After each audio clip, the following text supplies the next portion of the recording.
Sa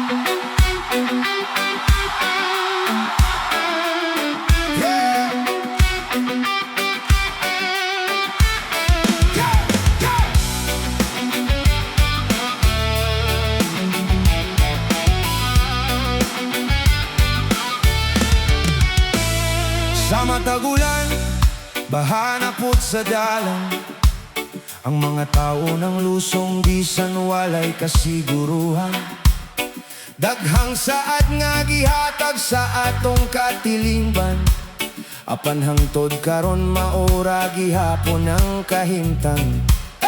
Nangutana lang, walay gipasang ilan.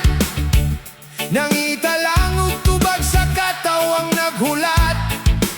Kung naagyo'y sayop nga gitago sa kalibutan, nganong lisod man kaayo kini nga masabtan. Kawatan, nga ba'y kawatan, nga mutukan, nga moingon nga siya, adunay kalabutan. Kawatan, nga ba'y kawatan, nga mutukan, o magpabilin lang ba sa pagpanago hangtod sa kahangturan. Ang katawan karon nangitag kasayuran, hayang tinuod diligyod mapugngan.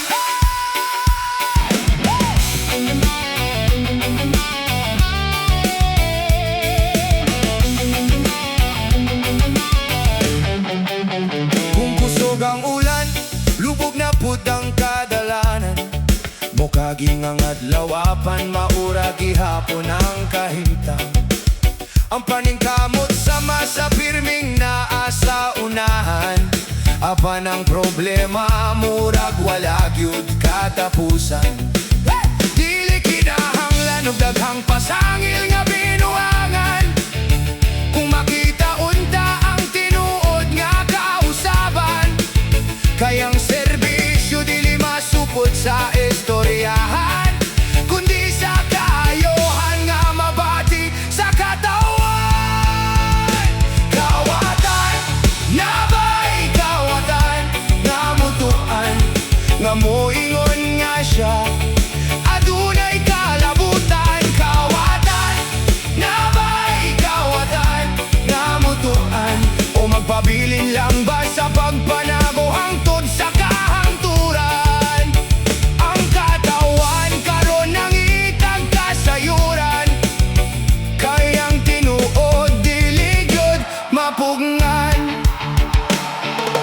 Kung walay sayop, nganong walay kating-awan, nganong daghan gihapon ang nanginahanglan.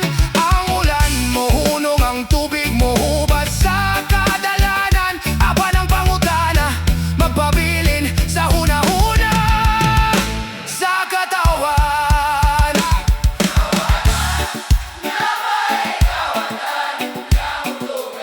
Nga mo barog ug mo angkon sa kamatuoran. Kawatan, nga ba'y kawatan, nga mutuan, nga mohunong nga sa paglikay ug pagpanago sa kamaturan, kayang tingog sama sa kusog nga